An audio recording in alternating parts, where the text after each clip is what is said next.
Week 32 is here, so it's time to lock in those FPL teams. Welcome to FPL Mate, my name is Dan, and with a lot of rotation expected from Aston Villa and Arsenal, as well as some big decisions as we approach some double game weeks, I'm going to talk about my team this week, as well as a first draft for my free hit Game Week 34 team. We're ahead of the game right now, guys. Let's get going. So let's start off at the point where I've been really dreading talking about this, but this is what we've got to do. The FPL channels have to cover all game weeks, whether good or bad. And game week 31 for me, first week after my wild card, was an absolute disaster with 36 points. And I hope, if anything, my team can just make some other people feel a bit better about their own teams, whether you got a red arrow or maybe bench some points. Believe me, it probably didn't go worse than this, because every single one of my 50-50 decisions going into the wildcard draft failed. Every single 50-50 went against me, and we can go through this team. We can look at the Arsenal defenders conceding a dodgy penalty to lose that double Arsenal clean sheet. We can talk about going for Trippier and Burn, the only two of the Newcastle defenders to not get an attacking return. We can talk about the double up on the Newcastle defense rather than going for a Gordon in my a Murphy in my team. Decided to go against Murphy and go for the double defense instead. What a huge point swing that was. Really punishing. And then we could talk about Rashford. Should I have gone for Rodgers? We would have got more points. Rashford missing a huge chance, cleared off the line there, going for Sarr instead of Eze. Even going for Mateta over Eze, you know, that was another decision I had to make as well. And even though the captaincy decision didn't gain anything on that, despite a Salah blank. So it seemed like every single 50-50 decision I had, and I had probably 4 or 5 to make ahead of the wildcard draft, they all went against me. Every single one. How often does that happen? Not very often. You get all of them go against you. So on all of the 50-50s that I had, I'm down around 40 points for this game week. I honestly could be looking at a 70-point plus game week this week if I just changed a few seemingly minor things in my team, and it would have made such a crazy difference. So yeah, super disappointed. I'm gutted. I genuinely am gutted. You put all of this effort into trying to figure out, okay, how can we make things a little bit different? How can we take risks that maybe aren't super crazy risks? Not like I went without Salah or Isaac or anything like that. But it all went wrong. Every single time it went wrong. So what can I say, guys?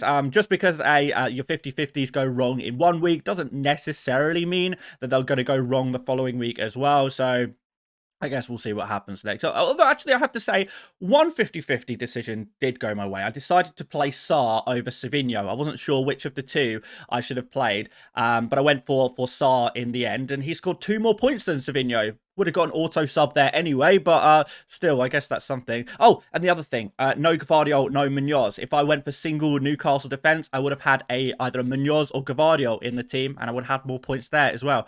It's crazy. How has this happened? I don't even understand. People will say I made a bunch of bad decisions. I genuinely don't think I did. I think it's just possibly my unluckiest week of the entire season. Pretty much summed up my season at this point. And yeah, a big red arrow destroying all the progress from last week.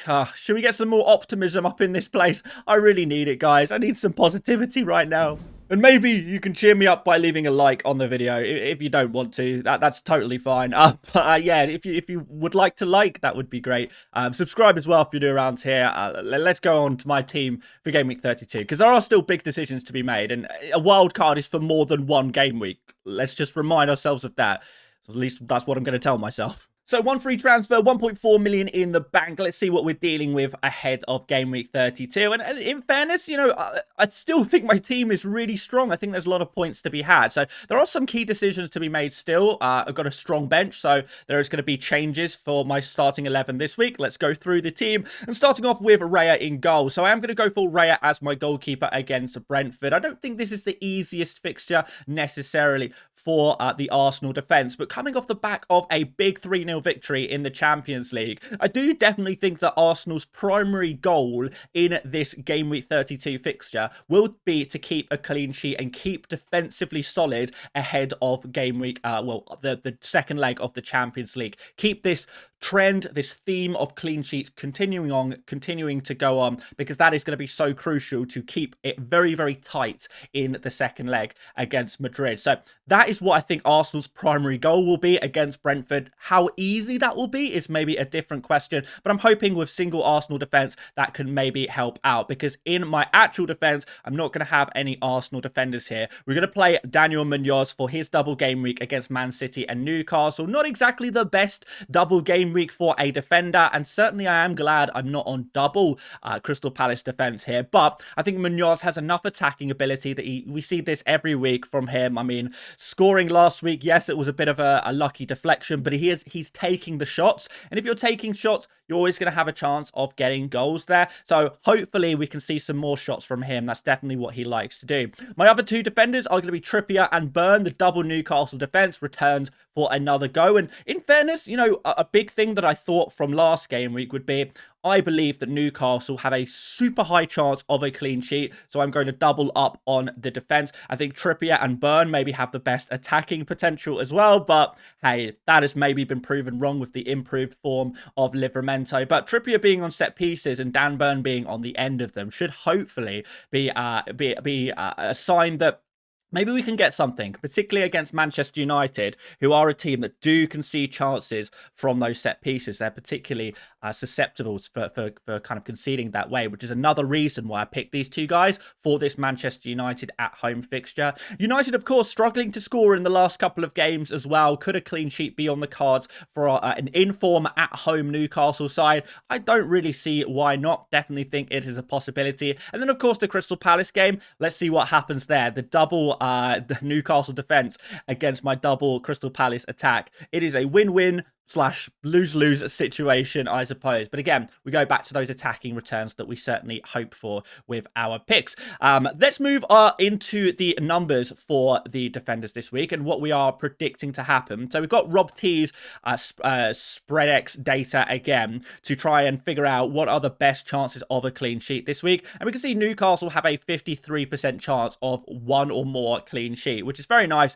because we do have that double up there. After that, we've actually got the likes of Brighton, Liverpool, Chelsea ahead of Arsenal at 38% chance of a clean sheet, followed by Nottingham Forest, Villa there in 36%. So Villa actually are slightly below Arsenal. I know some people maybe prefer a Konsa this week or a Martinez to your Arsenal defenders, but Arsenal slightly better odds this week, which is good to see. I wonder what that data will be like closer to the deadline, but right now Arsenal better chance of a clean sheet. And of course Crystal Palace, despite having two fixtures, only have a 25% chance of a 1+ clean sheet. So we're not really expecting clean sheets from our from our Palace boys this week.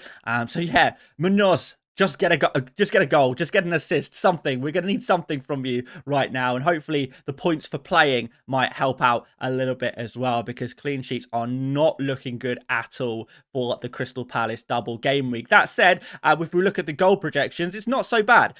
Crystal Palace 2.2 projected goals, but we will come back to that one in just one moment's time, because we're going to go into the midfield next. And Mo Salah is, of course, going to be in this team. Home game against West Ham. And even though Salah's form has dropped off quite significantly, and I don't think anyone will be captaining Salah over the next couple of game weeks either. Well, at least fewer people, considering he does not have a double game week. But the fixtures aren't too bad. West Ham, Leicester and Spurs in the next three. I think he's still going to be an important player if he can recapture some of that form. And we know it's Mo Salah. He is going to have that chance no matter what, even if it's just a penalty.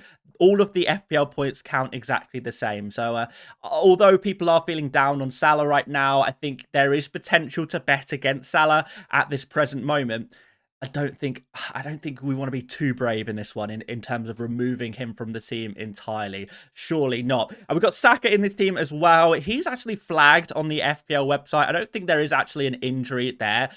He did limp off a bit in the Champions League game, but kind of what he does every game. So yeah, back to business as normal for Saka. He took a bit of a kick, so I think that's probably why, a bit of a sore injury But I don't think he's actually going to be out for the Brentford game. It's more of a case of, is he rested? Is he rotated for this game with that Real Madrid second leg? And currently I have Saka starting, but am I convinced on him actually starting in real life football? I'm not totally convinced. I would say it's around 50-50. He is looking really sharp at the moment, though. He was kind of Arsenal's best player on the in the game against Real Madrid up until the goals started flying in, and you could certainly make an argument for Rice having the best game on the pitch. But Saka really did look brilliant in that game, winning a free kick there, creating plenty, fizzing balls across the box constantly, looking for teammates to kind of get that tap in, but no one found the connection. But yeah, Saka, he really is a brilliant football player, and it's really good to see him back to his best. And I think when we get him playing again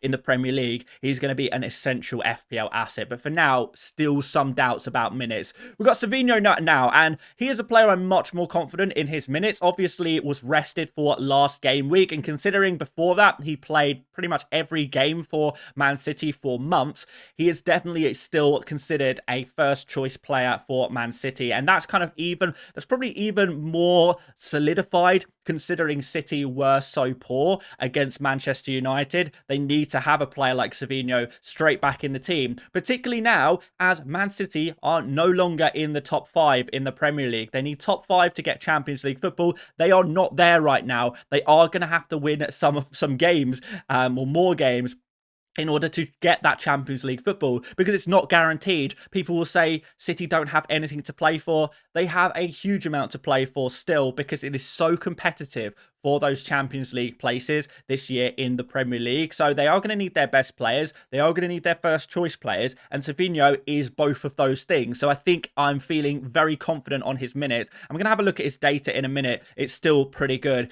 Ismail Assar is the final player in this midfield. And obviously tough couple of fixtures here. But again, data-backed player, an all or nothing kind of guy. Some weeks he will absolutely bang. The other weeks he'll be pretty quiet. It's unfortunate that the last 2 weeks he has been quiet. But looking through this midfield data here, we can see that Sarr is actually second for expected goal involvements per start over the past 6 game weeks, joint with Salah and only beaten by Palmer. So even though the last 2 games have been quiet, Sarr definitely has these brilliant games in him. And I guess he's kind of comparable to Murphy in that sense.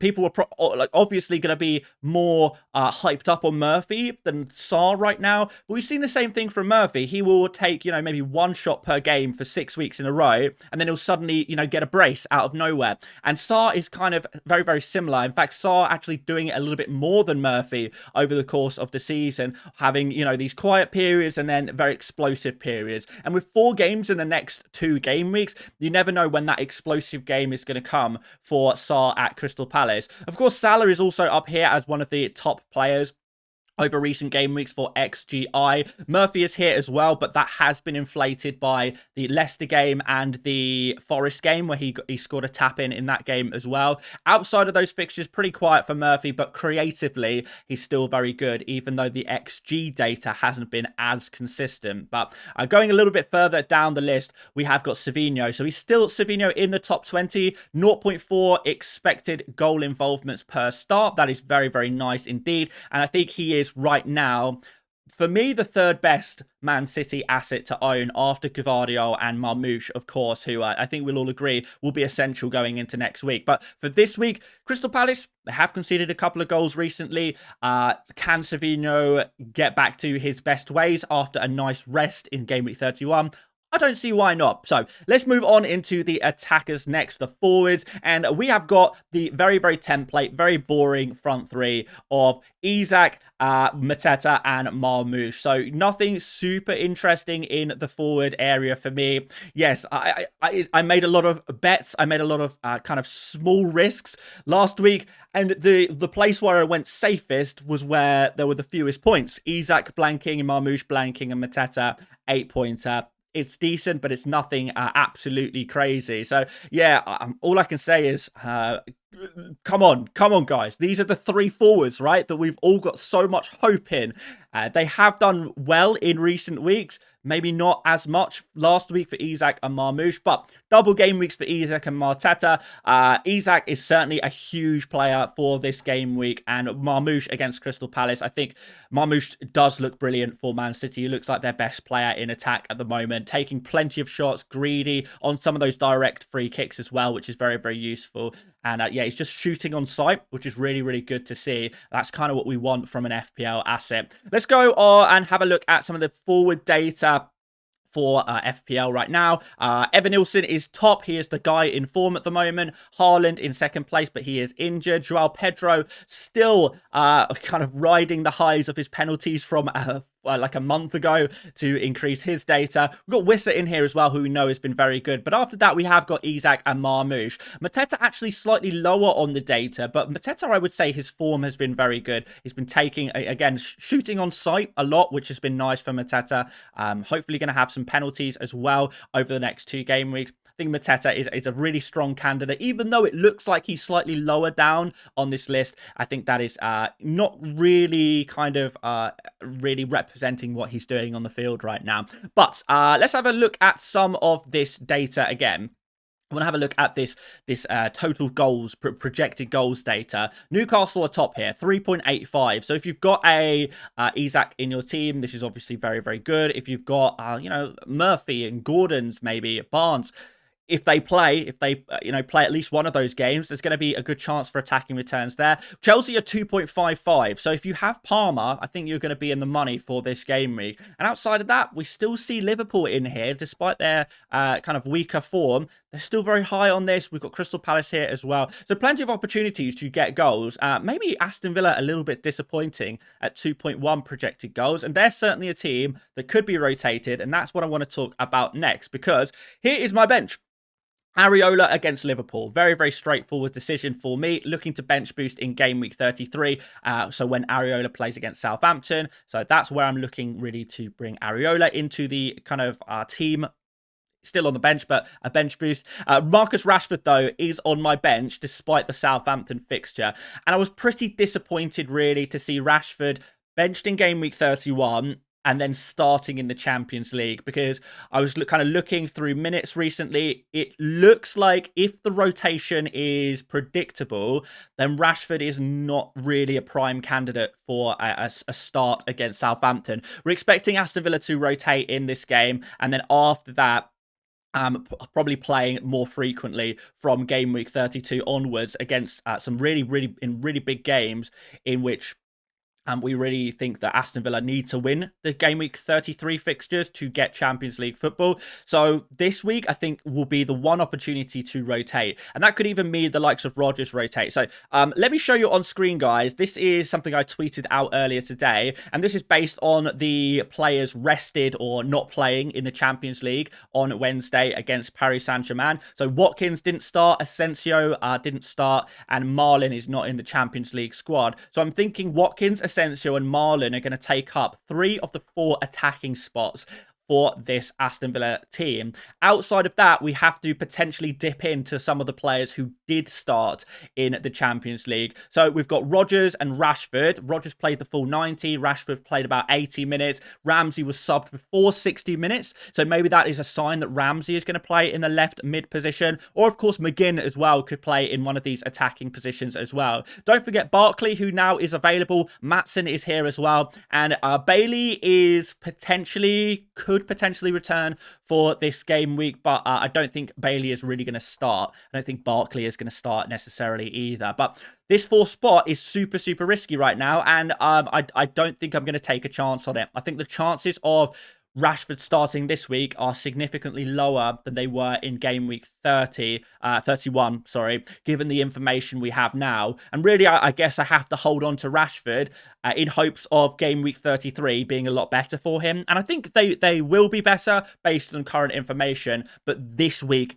is a worry for Rashford. And I think it's going to be a worry for Rodgers as well. I know Rodgers plays every single game for Aston Villa, but if Rodgers is going to be benched for just one game during the entire season, from now until the end of the season, it's going to be this one, because this is the easy fixture. After that, we have Champions League, crucial top 4 battles, and the FA Cup. So this is the time to bench Rodgers if you're going to do it. Is he actually going to get benched though? Who knows? It is a mystery. So I'm not playing that game. I'm not playing a game with that, with Aston Villa. I think maybe small chance Consa gets rested, but I don't think he will. Digne is at risk. Martinez should be fine, just to go through some of those other Aston Villa players. But the other players on my bench are going to be Saliba. I think Saliba will start for Arsenal, don't get me wrong. However, I think I'd prefer to go for single Arsenal defense this week, and I have double game week defenders anyway, which I'm obviously going to play this week. And Konsa, yeah, I just there's a good chance that Aston Villa do keep a clean sheet this week, but I don't think it's guaranteed. I think Southampton have scored in 9 out of their last 11 Premier League games. So I know people say, you know, Southampton really, really bad, but actually they seem to score near enough every single game week. So I just wanted to put that one out there as a little thought provoker. We know that Aston Villa's clean sheet odds aren't actually particularly high. They're not in the top 5 or anything like that for game week 32. So this is what my team is looking like right now. We're going to throw the captain's armband on Alexander Isak.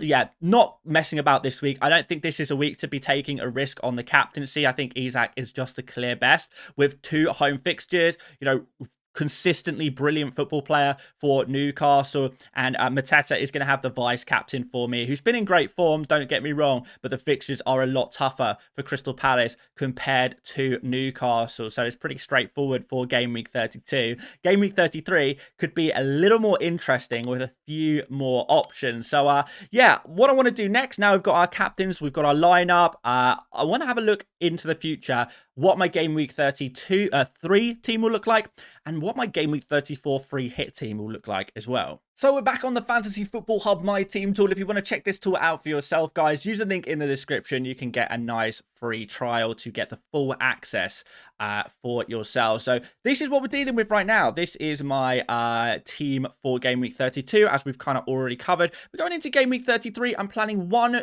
transfer for Trippier to Gvardiol. This was the planned transfer when I did create my wildcard team in the first place. And that's going to give us a nice, decent amount of double game week players. How many is that? Raya, Gvardiol, Munoz, Saliba, Saka, Savinho, Sarr, Mateta, Marmoush, Konsa, and Rashford. So what's that? 11 double game week players, which is really, really nice. And the single game week players are Salah against Leicester, Isak against Aston Villa, Areola against Southampton, and Burn there against Aston Villa as well. Could potentially make a Burn move, but I think transfers are going to be really valuable going into the final game weeks of the season, with a potential double in 36 and blank in 37 that we've kind of been speaking about recently on the channel. It's very much on the cards, and I want to save transfers for that eventuality, particularly if Man City win in the FA Cup semi-final against Nottingham Forest. I'm going to be in a really good position, actually, for double game week 36. So yeah, one eye on that, but of course the same players will be blanking in 37. So that is what my team will look like in game week 33 for the bench boost. I think it's pretty strong. I'm pretty happy with it. A little bit less risky than game week 32, where we're expecting more rotation from teams. I think a lot of these players will be more solidified for minutes in game week 33, which is very nice. This just suits me a little bit more. Maybe some of you guys prefer 32, but 33 is for me. That is the plan. Going into game week 34, I've built this free hit team. So I think double any team against Leicester at home in defense is surely a good idea. So I've got Jose Sa and Ait Nouri in defense here, supplemented by Trippier at home against Ipswich and Kukurea at home against Everton. So lots of nice home fixtures here for my players, with defenders with nice attacking potential there. Usually, we maybe wouldn't spend a lot of money on Trippiers and Kukureas and Ait Nouris, or maybe not so much Ait Nouri, but you know, these are not players we'd necessarily want for the long term, but for an individual game week, really, really like the look of these 3 guys. And interestingly, Trippier, Kukurea, even the Wolves guys have pretty poor fixtures in game week 35 and beyond as well. So really going for these players could be really nice, particularly when we're trying to compete with those who don't have a free hit for game week 34, potentially. In midfield, Salah captain against Spurs, Palmer against Everton, Murphy against Ipswich, although we could potentially go for like a Gordon here as well if he's ready by that point. Bruno Fernandes, if he's in good form and Bournemouth are still bad in defence, I'd be more than happy to go for Bruno against this Bournemouth team. Isak against Ipswich, Cunha against Leicester, and right now we've got Evan Nilsson against Manchester United, but there are a few different forward options I've kind of looked at. We could go Wissa against Forest, Forest. We could maybe go for, who else is there? Jackson against Everton if we want to take a real risk there. Strand Larsen's been in good form, but how will Cunha and his return impact that?